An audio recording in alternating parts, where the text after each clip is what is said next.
Bismillahirrahmanirrahim. Assalamualaikum warahmatullahi wabarakatuh. Kami dari kelompok 2, saya Sinta Nurfadilah dengan NIM 22310016 dan rekan saya Ayu Widya Lestari dengan NIM 22310017. Kami dari Prodi Manajemen Dunia Syariah, Sekolah Tinggi Agama Islam Al-Musadadiyah Garut. Di sini kami akan mempresentasikan tentang pengenalan ekonomi makro untuk memenuhi salah satu tugas mata kuliah pengantar ekonomi makro dengan dosen pengampu Bapak Ridwan Munir MAG. Langsung saja ke pembahasan pertama yang akan disampaikan oleh Ayu Widya Lestari. Kepadanya saya persilahkan.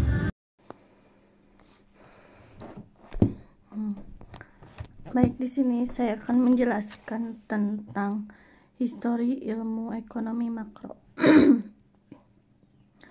Yang pertama, teori ekonomi makro berasal mula dalam studi siklus bisnis dan teori moneter. Munculnya ekonomi makro dimulai dengan terjadinya depresi ekonomi Amerika Serikat pada tahun 1929. Depresi merupakan suatu malapetaka yang terjadi dalam ekonomi, di mana kegiatan produksi terhenti akibat adanya inflasi yang tinggi. Pada saat yang sama terjadi pengangguran yang tinggi pula. Yang kedua, makroekonomi diturunkan dari dua area penelitian, yaitu teori siklus bisnis dan moneter. Teori moneter berasal dari abad ke-16 dan karya Martin di Applicueta. Sedangkan analisis siklus bisnis dari pertengahan abad ke-19. Teori siklus bisnis dimulai dengan William Stanley Jouvin dan Clement Juglar menjelaskan siklus perubahan yang sering keras dalam aktivitas ekonomi. Ekonomi lain lebih fokus pada teori dalam analisis siklus bisnis mereka. Sebagian besar teori siklus bisnis berfokus pada satu faktor. Yang selanjutnya yaitu ada teori moneter. Mulanya relasi antara tingkat harga dan output dijelaskan oleh teori kuantitas uang, yaitu yang telah mempresentasikan teori semacam ini dalam karyanya tahun 1752, yang artinya yaitu of money, yang memandang seluruh perekonomian, yang menyatakan bahwa apapun yang disuplai ke pasar akan dijual. Yang selanjutnya itu ada konsep dasar ekonomi makro. Apa saja yang termasuk dalam ekonomi makro? Ini penjelasannya. Yang pertama ada pengertian ekonomi makro. Apa itu ekonomi makro? Menurut KBBI, ekonomi adalah ilmu mengenai asas-asas produksi, distribusi, dan pemakaian barang atau harta seperti keuangan, perdagangan, dan perindustrian. Sedangkan apa itu makro merujuk pada jumlah atau ukuran yang besar. Maka dari itu bisa disimpulkan bahwa makroekonomi adalah bahasan ilmu ekonomi berskala besar. Dengan kata lain, ekonomi makro adalah cabang ilmu ekonomi seputar ekonomi secara keseluruhan, termasuk kinerja, perilaku, hingga proses pengambilan keputusan. Ini juga berkaitan dengan penggunaan faktor produksi secara efisien agar tercipta kesejahteraan masyarakat yang maksimal. Yang kedua, ada bentuk kebijakan ekonomi makro. Yang pertama, kebijakan moneter. Kebijakan moneter mencakup tentang langkah-langkah pemerintahan untuk mempengaruhi pengeluaran agregat, mulai dari mempengaruhi penawaran atau peredaran uang di masyarakat hingga mengubah tingkat bunga pada periode tersebut. Yang kedua ada kebijakan fiskal. Dalam mempengaruhi pengeluaran agregat atau jualannya perekonomian suatu negara, pemerintah menerapkan kebijakan fiskal melalui langkah-langkah untuk mengatur pemasukan dan pengeluaran negara. Dan yang terakhir yaitu kebijakan segi penawaran. Kebijakan terakhir dalam ekonomi makro adalah kebijakan segi penawaran yang lebih menekankan pada keseimbangan neraca keuangan negara atau perusahaan.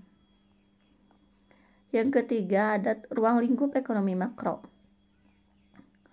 Menentukan perekonomian negara, kemanapun negara dalam memproduksi barang dan jasa, menjadi salah satu pembahasan ekonomi makro jika dirincikan sebagai berikut. Yang pertama, ada pengeluaran pemerintahan, yang kedua ada pengeluaran perusahaan, yang ketiga ada ekspor dan impor, yang keempat ada kebijakan pemerintahan, yang kelima ada perekonomian suatu negara mau tidak mau akan berpengaruh terhadap persoalan inflasi dan pengangguran, dan yang terakhir yaitu pengeluaran agregat atau menyeluruh.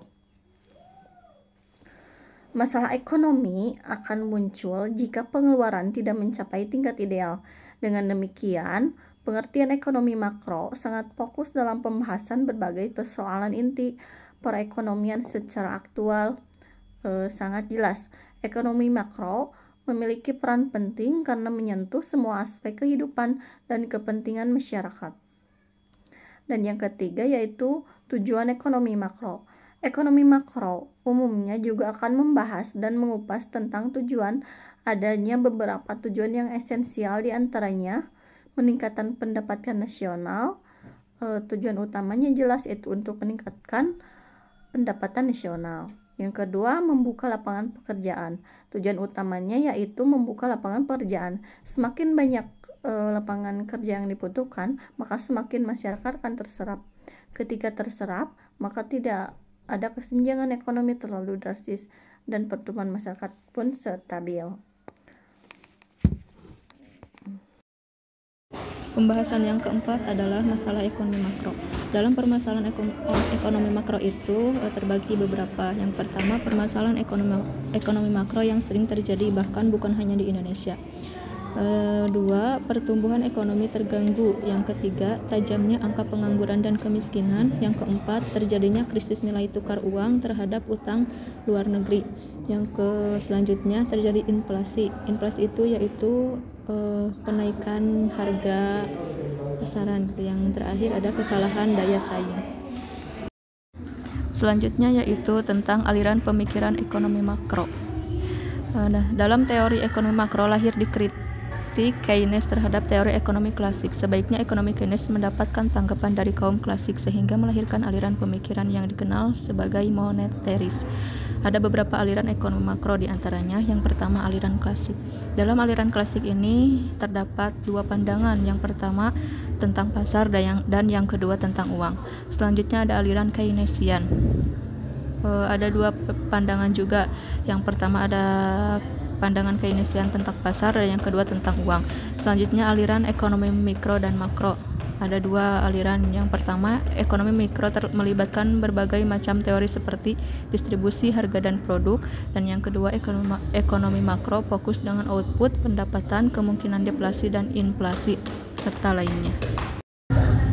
Pembahasan yang terakhir yaitu tentang inflasi dan unemployment.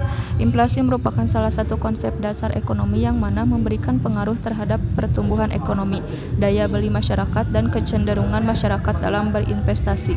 Sedangkan unemployment atau pengangguran adalah istilah untuk orang yang tidak bekerja sama sekali, sedang mencari pekerjaan, bekerja kurang dari 2 hari selama seminggu, atau seseorang yang sedang berusaha mendapatkan pekerjaan yang layak. Jika pemerintah memiliki tingkat inflasi yang rendah, maka akan terjadi peningkatan tingkat pengangguran, sehingga dapat dikatakan jika tingkat pengangguran rendah, maka inflasi akan meningkat. Sekian materi yang dapat kami paparkan. Sebelum saya tutup, saya akan menyimpulkan dulu. Kesimpulannya yaitu, ekonomi makro dapat diartikan sebagai ilmu yang membahas permasalahan kebijakan ekonomi secara makro. Dengan kata lain, ekonomi makro adalah cabang ilmu ekonomi seputar ekonomi secara keseluruhan, termasuk kinerja, perilaku, hingga proses pengambilan keputusan. Ini juga masih berkaitan dengan penggunaan faktor produksi secara efisien agar tercipta kesejahteraan masyarakat yang maksimal. Sekian presentasi dari kelompok kami. Terima kasih dan mohon maaf apabila ada kesalahan. Wassalamualaikum warahmatullahi wabarakatuh.